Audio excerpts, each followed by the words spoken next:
Olá pessoal, bem-vindos a mais um encontro 21, com o tema Transformações de Galileu, Aceleração e Lei da Inércia.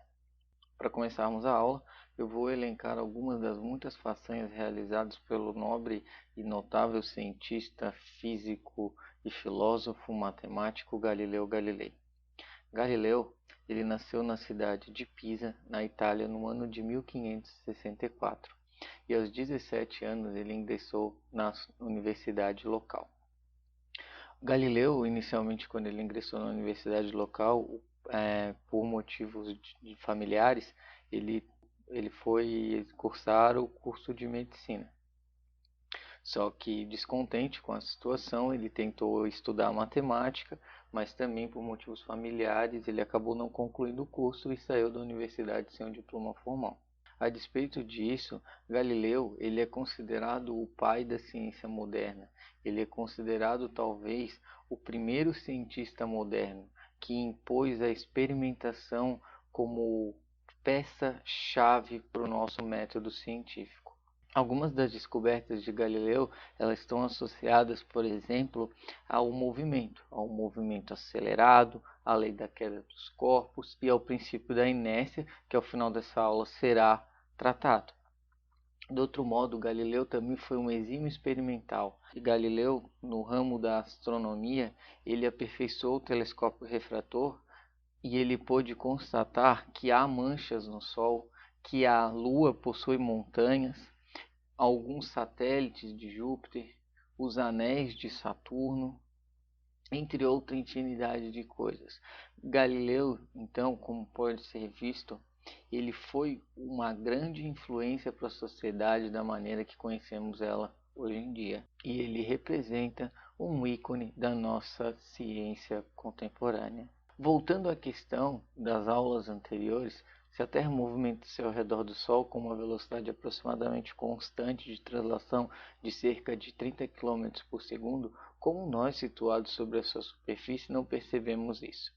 Como dito nas aulas anteriores, para conseguirmos responder essa pergunta, que a princípio ela é um pouco complexa, nós deveríamos estudar o que chamamos de transformadas de Galileu.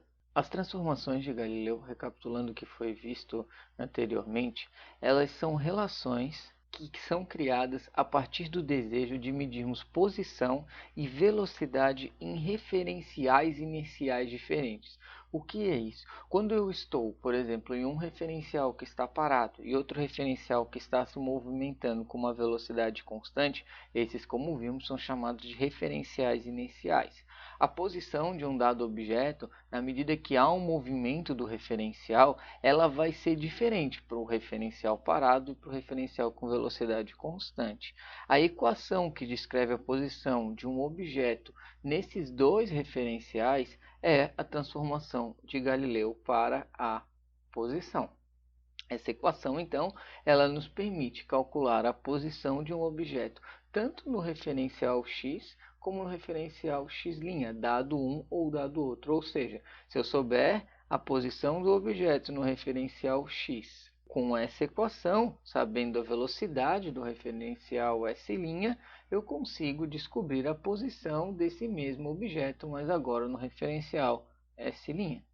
Do mesmo modo, como vimos, há uma relação entre as velocidades. Se esse objeto ele não está parado, mas ele está se movimentando com uma velocidade, vamos supor a princípio que ela é constante, para facilitar as coisas.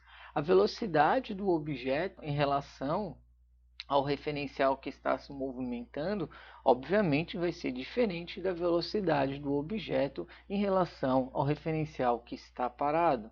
Como exemplo, podemos ilustrar a situação. Se eu estou a 100 km por hora em relação ao carro que está atrás de mim, só que está na mesma direção e sentido de movimento, mas ele está a 50 km por hora, a minha velocidade em relação a ele vai ser de 50 km por hora. Mas como eu disse, eu estava a 100 km por hora. 100 km por hora, quando dizemos somente a velocidade, está implícito que é em relação ao solo. Logo, existe uma maneira, uma transformação de Galileu para as velocidades, em que associamos a velocidade que um objeto possui com relação a um referencial que está se movimentando com velocidade constante e a mesma velocidade com relação ao referencial que está parado. Dessa ilustração aqui, nós podemos perceber que tanto o conceito de posição como o conceito de velocidade, eles são conceitos relativos, ou seja, eles necessitam de um referencial e os seus valores vão ser alterados dependendo do referencial adotado. Indo um pouco mais além, nós iremos agora determinar o que significa conceitualmente e fisicamente a grandeza aceleração. Um movimento ele estará sujeito a uma aceleração sempre que a sua velocidade estiver sendo alterada. Por exemplo, quando estamos numa corrida e um carro de Fórmula 1 ou que seja qualquer carro de corrida, ele está inicialmente parado. Essa velocidade é zero. Quando ele inicia o seu movimento, nós percebemos um abrupto aumento dessa velocidade. Quando isso acontece, o ponteiro do velocímetro ele é aumentado, nós estamos observando uma aceleração. Do outro modo, essa velocidade, além dela mudar no valor numérico, ou seja, ela mudar no módulo dela, ela também pode ser alterada pelo seu sentido. É o que percebemos, por exemplo, se nós quiséssemos retratar o movimento da Lua ao redor da Terra. Nós podemos dizer que esse movimento ele ocorre com uma certa precisão, com uma velocidade constante. Só que mesmo assim, esse movimento ele possui uma aceleração essa indicada por essa flecha azul, que ela sempre aponta para o centro. Essa aceleração, chamada de aceleração centrípeta, ela surge da seguinte situação: apesar do vetor Vzinho ele não estar aumentando de tamanho, ele não estar aumentando de módulo, ele está mudando de direção. Então, existem duas situações em que podemos ter aceleração. Quando a velocidade ela é alterada no seu valor, ou quando a velocidade é alterada na sua orientação, ou seja, direção e sentido. Se nós quiséssemos agora produzir uma equação para a aceleração média, lembrando, assim como a velocidade média, o termo aceleração média, ele não estará levando em consideração a aceleração do objeto em cada instante de tempo, mas sim somente a média de todas as acelerações naquele dado movimento. Existe, de outro modo, alguns movimentos ainda que eles ocorrem com aceleração instantânea igual, ou seja, com uma aceleração média constante. Assim, se fôssemos produzir a equação da aceleração, como dizemos, a aceleração é a variação da velocidade, é a rapidez com que a velocidade é alterada, ou seja, a variação da velocidade ΔV, uma velocidade final menos uma velocidade inicial entre dois instantes de tempo, e a tomada de tempo no instante final menos a tomada de tempo no instante inicial. Nitidamente percebemos que a aceleração então será dada por ΔV dividido por ΔT, ou seja, a rapidez com que a velocidade ela está sendo alterada no nosso movimento, tanto em direção, como sentido ou em valor. A unidade no Sistema Internacional de Aceleração, como já discutido, é o metro por segundo ao quadrado. Naturalmente, a grandeza aceleração, assim como posição e velocidade, ela precisa de um referencial para ter o seu valor determinado, ou seja, ela é uma grandeza também relativa. Se a aceleração é uma grandeza relativa, nós podemos agora criar a equação que estabelece qual é a diferença de aceleração num dado referencial inicial e em outro referencial inicial movimentando-se com uma velocidade constante. Como faríamos isso? Nós sabemos que a aceleração em qualquer referencial, por exemplo, nós temos um objeto esse objeto ele está com uma aceleração a em relação ao referencial que está parado, só que essa aceleração ela seria diferente em relação ao objeto que está se movimentando. A princípio é isso que nós achamos, pois foi isso que nós obtemos para a velocidade e para a posição. Como a gente iria descobrir se essas acelerações elas realmente são diferentes? Nós pegaríamos e lembraríamos que a equação para a aceleração nada mais é que a variação de velocidade pela variação do tempo. O que nós temos que descobrir então é uma relação entre a variação de velocidade e variação do tempo do objeto no referencial S como no referencial S'.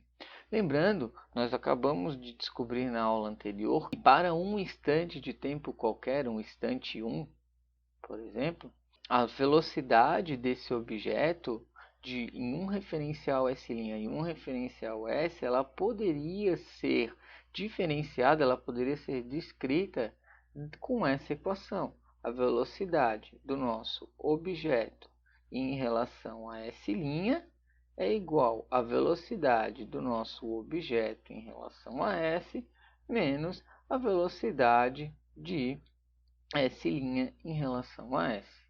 Agora, o que é necessário fazer é, como queremos descobrir uma variação de velocidade, não nos limitarmos a somente um instante. Nós devemos pegar a partícula o objeto que nós estamos querendo estudar num instante 1, por exemplo, e em outro instante um pouquinho mais à frente 2.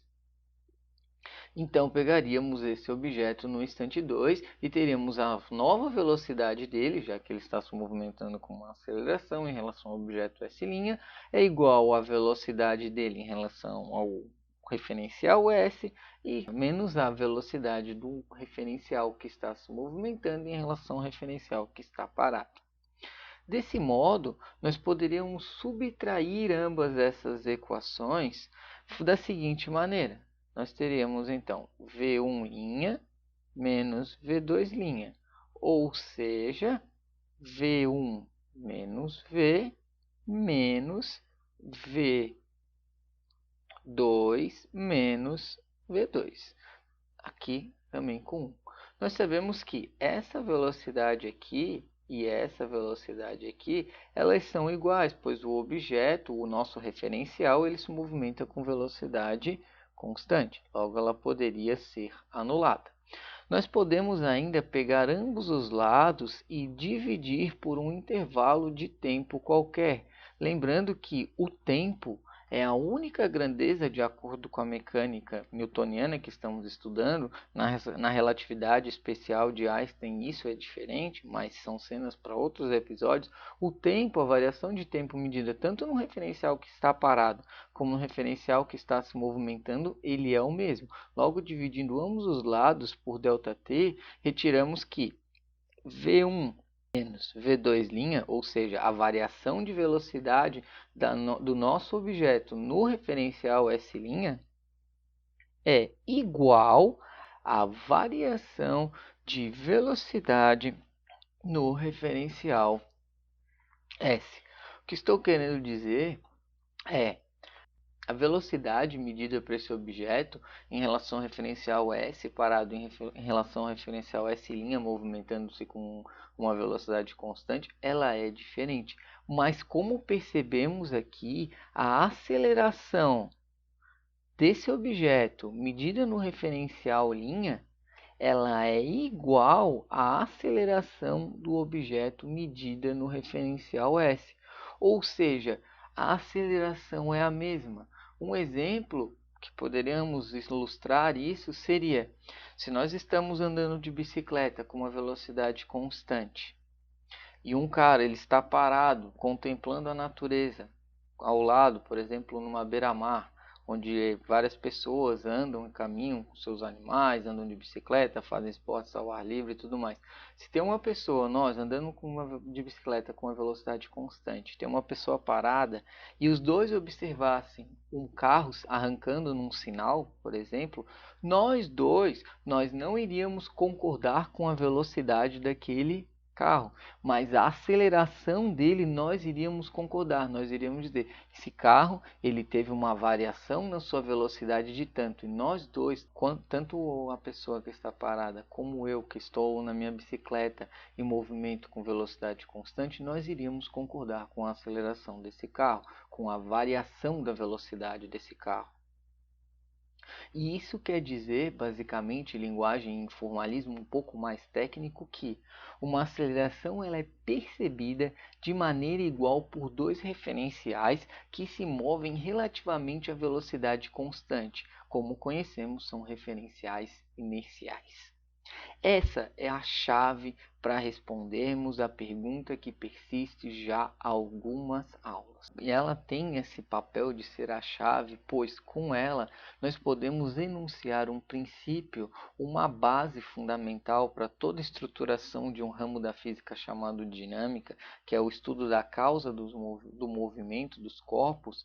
Ela torna-se um princípio básico chamado lei da inércia. Essa lei da inércia ela nos diz mais ou menos assim: como não conseguimos diferenciar a variação do estado de movimento apreciada por um objeto, por um referencial parado e por um referencial com velocidade constante, nós dizemos que não é possível criar nenhum experimento que consiga diferenciar a situação de parado com velocidade constante. E essa é chamada de primeira lei de Newton, ou lei da inércia. Perceba, ela é a primeira lei de Newton, mas os estudos dela foram concluídos por Galileu Galilei.